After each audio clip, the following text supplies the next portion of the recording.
Salam damai dalam satu Tuhan seluruh dunia. Sahabat, mari kita dengarkan cuplikan videonya. Semoga kita mendapat berkat. Marilah kita renungkan. Lalu singkat cerita, pada suatu ketika saya mendapat undangan dari Imam Masjid Agung untuk sama-sama ikut pengajian dan pengkajian Al-Quran. Awalnya semua berjalan dengan baik sampai satu di mana pengkajian itu tentang gelar-gelar para nabi. Dan di dalam Islam ada 25 nabi yang wajib dihafal namanya. Saya yakin semua orang Islam, seorang muslim, pasti hafal, pasti tahu 25 nabi ini. Dari Nabi Adam sampai Nabi Muhammad. Saya sempat terhenti ketika pembahasan masuk kepada gelar nabi yang ke-24, yaitu Nabi Isa alaihissalam. Yang saya rasakan adalah kekaguman saya terhadap beliau, terhadap sosok Nabi Isa ini, sampai saya kembali ke pondok pesantren pun pembahasan yang tadi itu nggak pernah hilang dari pemikiran saya. Pembahasan yang membuat saya sedikit merasa gelisah tentang gelar Isa al-Masih, yaitu Isa kalimatullah dan Rahullah, seperti yang dikatakan Al-Quran.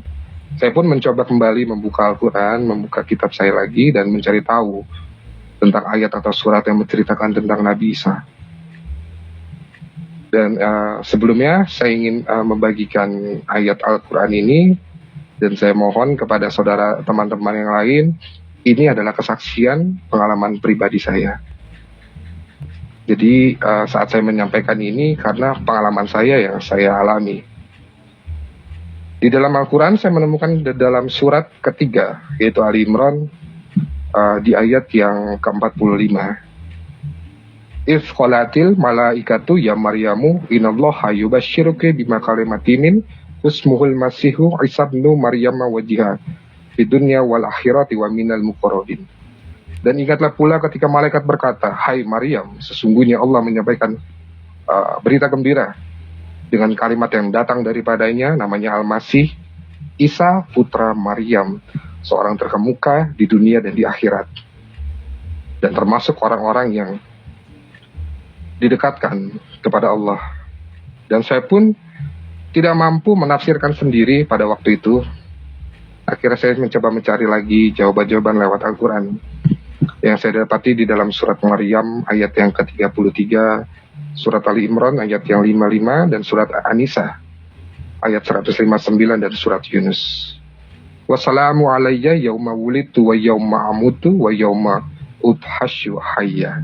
Dan kesejahteraan semoga dilimpahkan kepadaku pada hari kelahiranku, pada hari wafatku, dan pada hari aku dibangkitkan hidup kembali.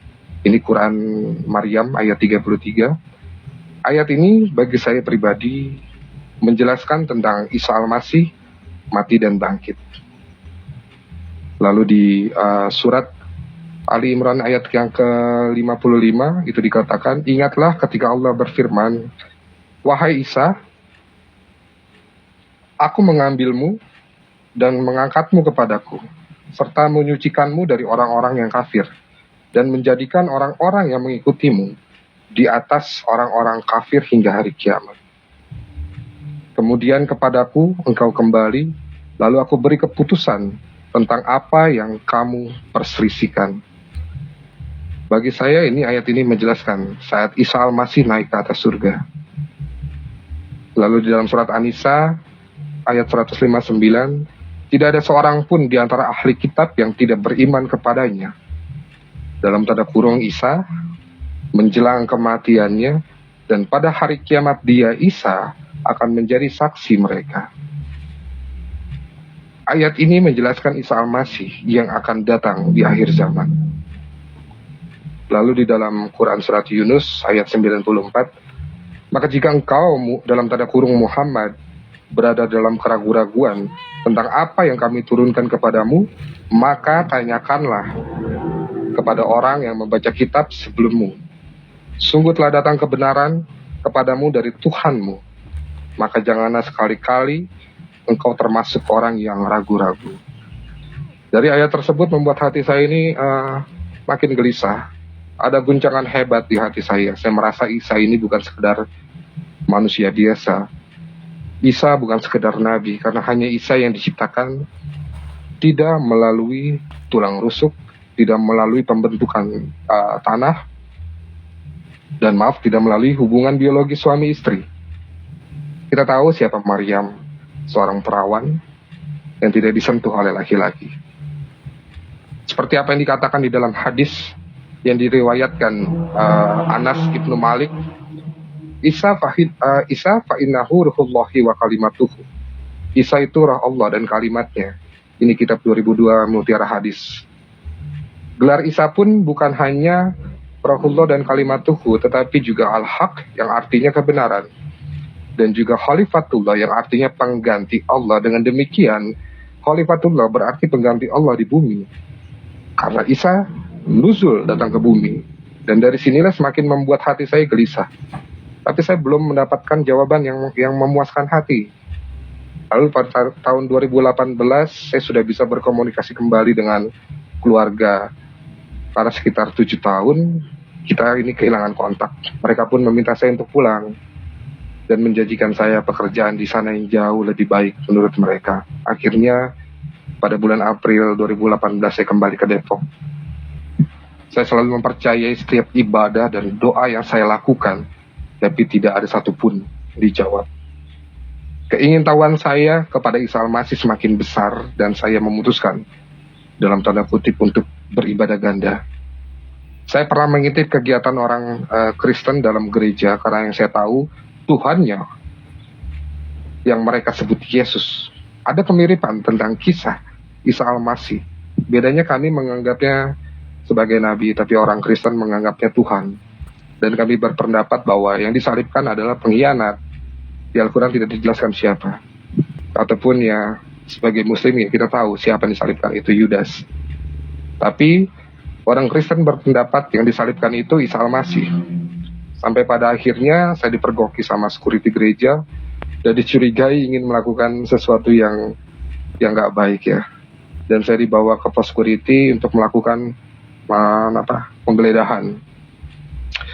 Dan kenyataannya memang saya nggak bawa apa-apa.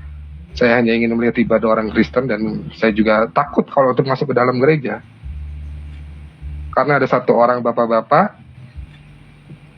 yang keluar dari sana, dari gereja, dan menghampiri saya di pos security.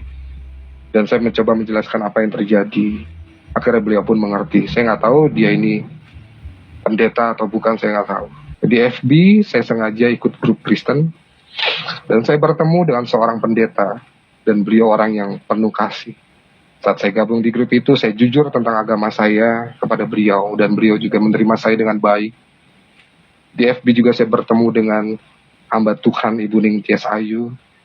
Beliau orang yang luar biasa, penuh kasih. Dan saya menceritakan tentang apa yang saya alami, bahkan keingintahuan saya tentang Isa Al-Masih. Dari beliaulah saya diperkenalkan seorang penginjil, yang notabene beliau adalah seorang murtadin, seorang muslim dulunya, dan sekarang menjadi seorang penginjil, yaitu Bapak Muhammad Ilyasyam. Di sini semua jelas atas karunia Tuhan. Melalui Pak Ilyas, Tuhan menuntun saya untuk lebih mengenal siapa itu Isa Al-Masih. Setiap pertanyaan kepada beliau, beliau menjawab dan sangat memuaskan hati saya. Singkat cerita, pada bulan Juli 2020, saya menghubungi beliau untuk bertemu langsung. Karena sebelumnya kami komunikasi hanya lewat online, karena lewat HP, karena masa pandemi juga. Dan kami bertemu di rumah seorang pendeta, Ibu Elizabeth, yang kebetulan adalah tim dari Pak Ilyas ini. Lokasinya juga nggak jauh dari tempat tinggal saya, dan di sana tanpa berpikir lagi, ketika saya sudah mendapatkan pencerahan yang lebih baik, tanpa berpikir lagi, saya memutuskan untuk menerima Yesus Kristus sebagai Tuhan dan Juru Selamat.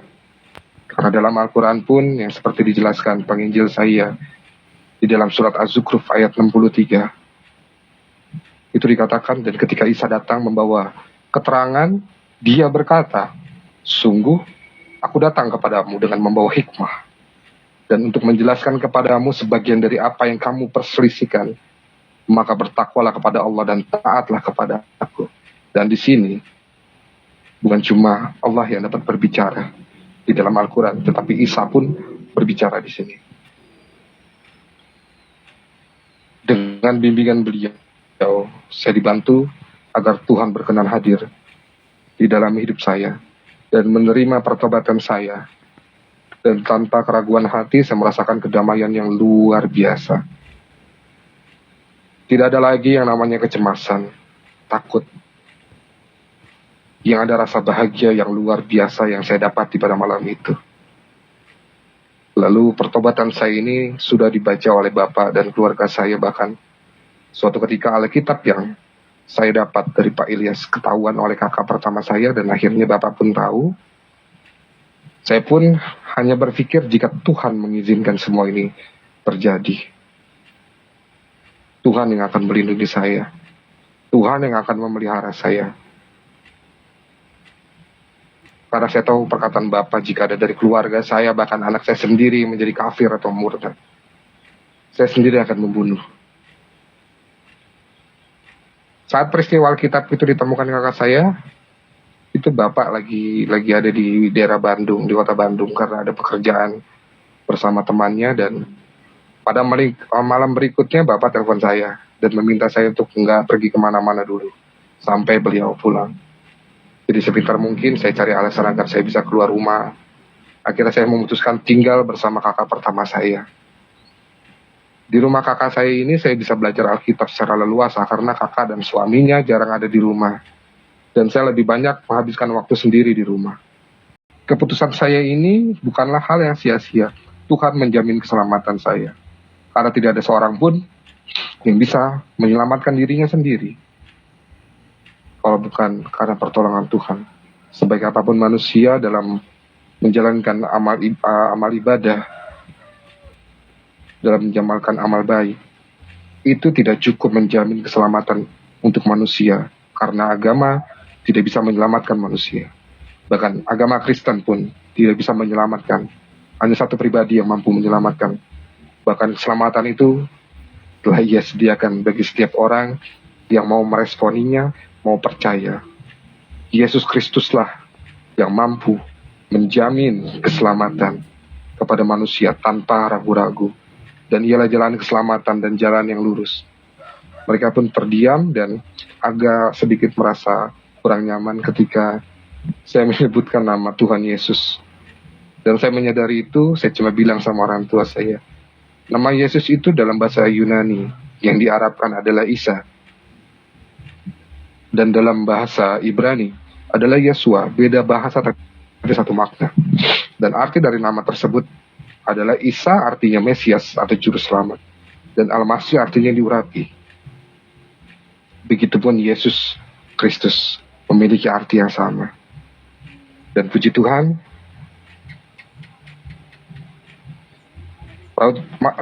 raut wajah mereka pun mulai penuh dengan kegembiraan, ya, dengan kedamaian.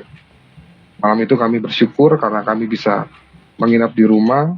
Lalu esok harinya ada kejadian yang secara manusianya nggak kami inginkan.